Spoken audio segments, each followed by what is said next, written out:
Hi everyone, welcome to our channel. இந்த வீடியோவில் நம்ம என்ன பார்க்க போகிறோம் அப்படின்னா கிளாசிஃபிகேஷன் ஆஃப் கிறிஸ்டலைன் சாலிட்.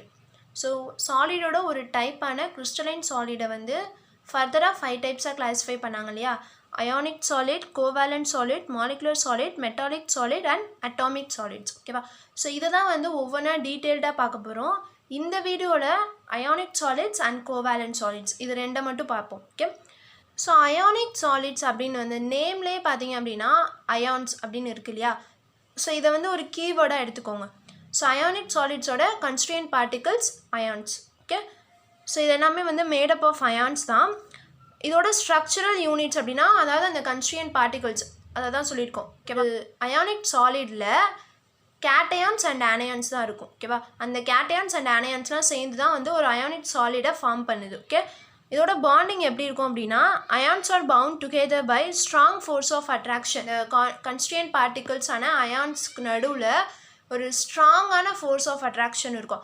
அந்த ஃபோர்ஸ் பேர் என்ன அப்படின்னா ஸ்ட்ராங் எலக்ட்ரோஸ்டாட்டிக் அட்ராக்டிவ் ஃபோர்ஸ் அப்படின்னு சொல்லுவோம். ஸோ எலக்ட்ரோஸ்டாட்டிக் அட்ராக்டிவ் ஃபோர்ஸ் அப்படின்னா ஒரு பாசிட்டிவ் அயான் அண்ட் ஒரு நெகட்டிவ் அயான், இது ரெண்டுக்கும் நடுவில் ஒரு positive charge and negative charge இது ரெண்டுக்கும் நடுவில் இருக்கக்கூடிய அந்த அட்ராக்டிவ் ஃபோர்ஸை தான் வந்து எலக்ட்ரோஸ்டாட்டிக் அட்ராக்டிவ் ஃபோர்ஸ் அப்படின்னு சொல்லுவாங்க. ஓகே, அண்ட் இந்த ஃபோர்ஸ் இருக்கு இல்லையா? ஸோ இந்த ஃபோர்ஸை வந்து மேக்ஸிமைஸ் பண்ணணும், இன்னும் அதிகரிக்கணும் அப்படின்னா அங்கே என்ன நடக்குதுன்னா cations are surrounded by as many anions. கேட்டயான்ஸை சுற்றி ஆனயான்ஸ் வந்து சரௌண்ட் ஆகிடுது. ஓகேவா? ஸோ அப்படி இல்லை அப்படின்னா ஆனயான்ஸை சுற்றி கேட்டயான்ஸ் ஃபுல்லாக சரௌண்ட் ஆகுது. ஸோ இந்த மாதிரி சரௌண்ட் ஆகும்போது அங்கே என்ன இருக்குது அப்படின்னா அட்ராக்டிவ் ஃபோர்ஸ் ரொம்ப மேக்ஸிமமாக இருக்குது அப்படின்னு அர்த்தம். ஓகே, ஸோ அதான் வந்து அந்த பாயிண்டில் கொடுத்துருக்காங்க.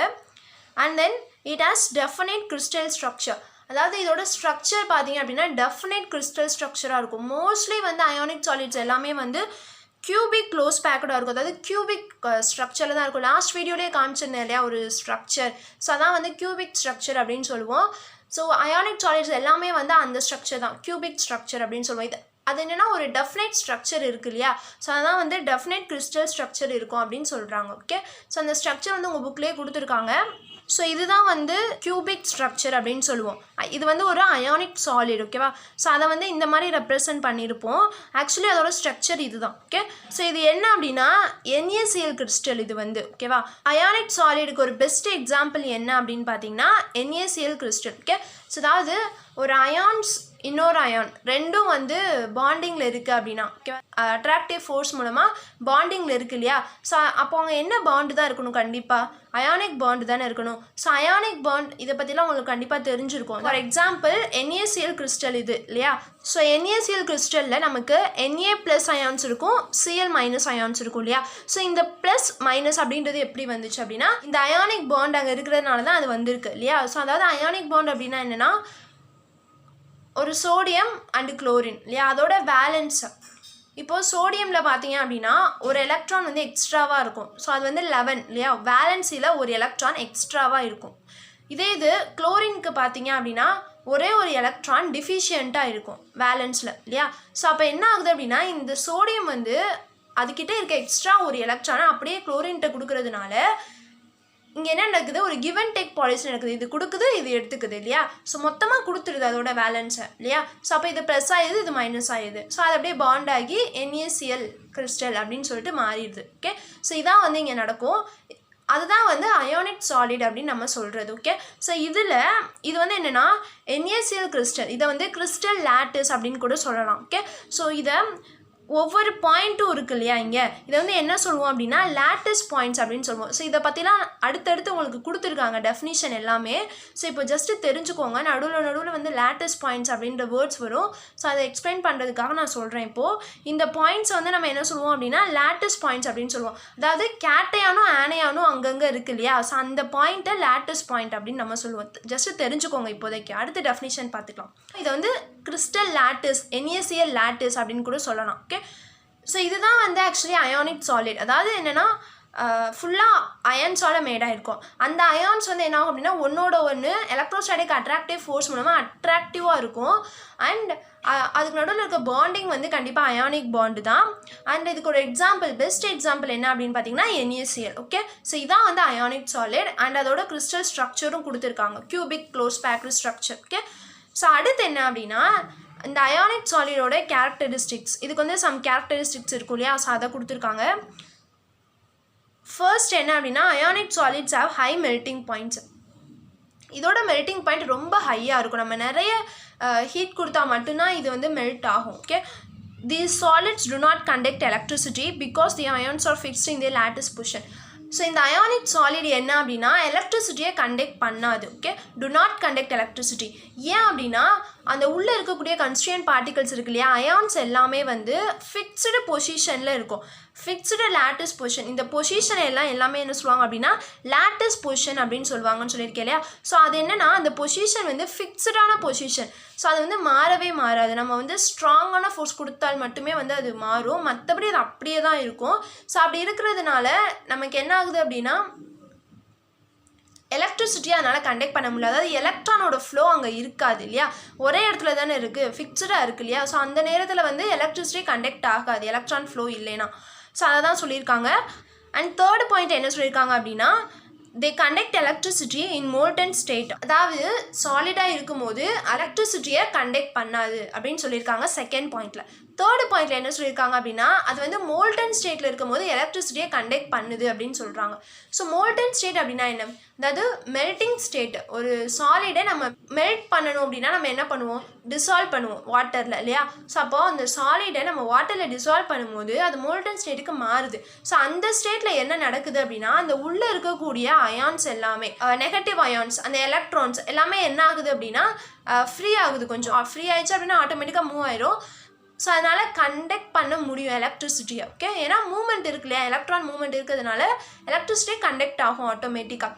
ஸோ அதை தான் சொல்லியிருக்காங்க. அது வந்து மோல்டன் ஸ்டேட் லிக்யூட் ஸ்டேட்டில் இருக்கும்போது அதனால் எலக்ட்ரிசிட்டியை கண்டக்ட் பண்ண முடியும் அப்படின்றத இந்த third point. And then fourth பாயிண்ட்டில் என்ன சொல்லியிருக்காங்க அப்படின்னா they are hard as only strong external force can change the relative positions of ions. இது வந்து ரொம்பவே ஹார்ட் அப்படின்னு சொல்கிறாங்க. அது வந்து நம்ம எல்லாருக்குமே தெரியும், ஒரு சாலிட்னாலே வந்து ஹார்டாக தான் இருக்கும் இல்லையா. ஒரு பொருள் ஹார்டாக இருக்குது அப்படின்னாலே அதுக்கு உள்ளே இருக்க கன்ஸ்டியூயன்ஸ் வந்து டைட்டாக இருக்குது, ஃபிக்ஸ்டு பொசிஷனில் இருக்குது அப்படின்றது தான் அதோட மீனிங். ஸோ இப்படி இருக்கிறதுனால நம்ம என்ன பண்ண முடியும் அப்படின்னா ஒரு ஸ்ட்ராங்கான எக்ஸ்டர்னல் ஃபோர்ஸ், ரொம்ப ஸ்ட்ராங்கான ஒரு எக்ஸ்டர்னல் ஃபோர்ஸ் கொடுத்தால் மட்டுமே அதோட பொசிஷனை நம்மளால் மாற்ற முடியும், மூவ் பண்ண முடியும் அப்படின்றது தான் இந்த ஃபோர்த்து பாயிண்ட். ஓகேவா, அதர்வைஸ் இது வந்து ஹார்டாக தான் இருக்கும் அப்படின்னு சொல்கிறாங்க. ஓகே, அண்ட் தென் அடுத்த டைப் என்ன அப்படின்னு பார்த்தீங்கன்னா கோவேலண்ட் சாலிட்ஸ். அந்த வேர்டில் என்ன தெரியுது உங்களுக்கு, கோவேலண்ட் அப்படின்னா. ஸோ கோவேலண்ட் நம்ம எதை சொல்லுவோம், பாண்டிங்கை தான் சொல்லுவோம் இல்லையா.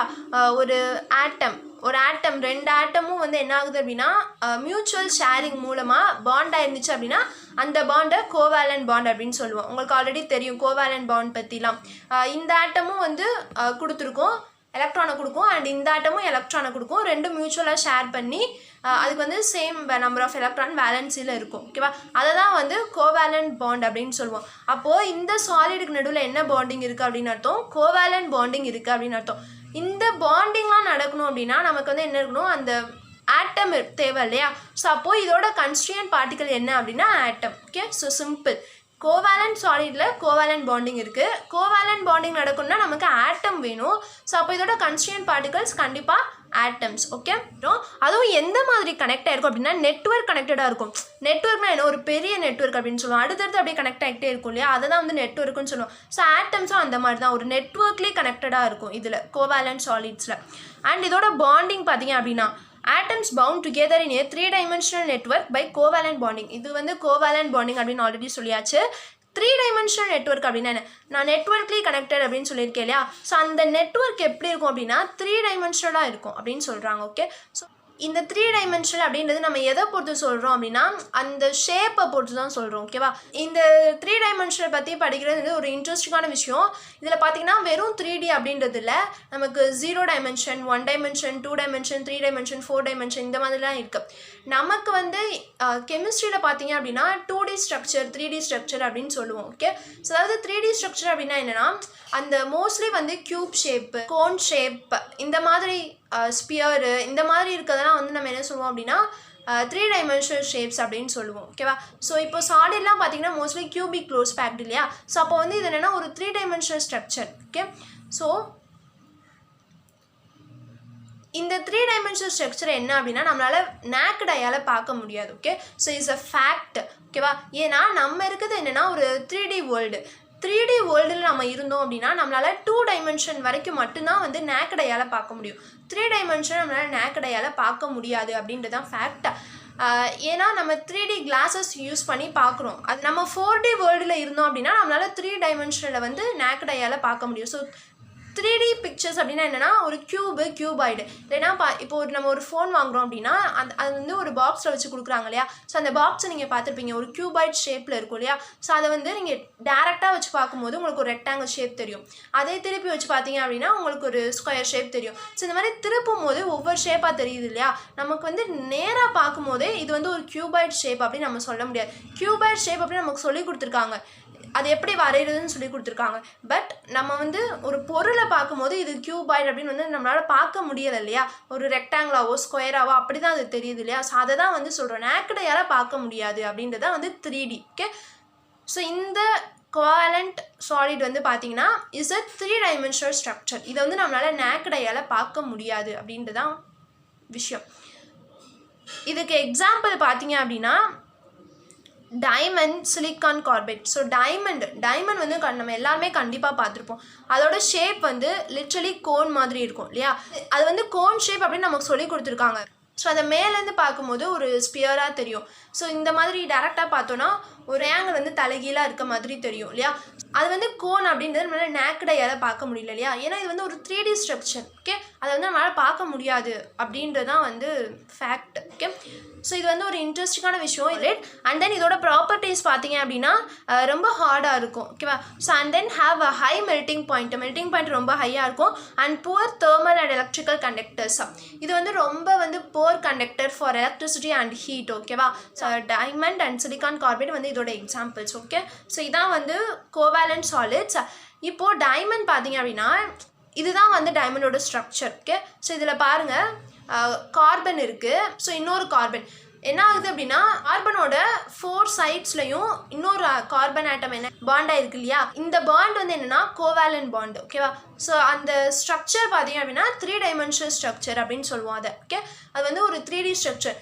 ஸோ அடுத்து பார்த்தீங்கன்னா சிலிக்கான் கார்பன். ஸோ இதுலேயும் வந்து ஒரு சிலிக்கான் 4 கார்பன் ஆட்டம் இல்லையா? அந்த 4 கார்பன் ஆட்டமோட பாண்ட் ஆகிருக்கிறது வந்து கோவேலண்ட் பாண்டிங்கு. அண்ட் அந்த ஸ்ட்ரக்சர் வந்து 3 dimensional structure. So covalent solids அப்படின்றது இதுதான். வீடியோ லைக் பண்ணுங்கள், ஷேர் பண்ணுங்கள், சப்ஸ்கிரைப் பண்ணுங்கள். தேங்க்ஸ் ஃபார் வாட்சிங். Be happy and make others happy. Thank you.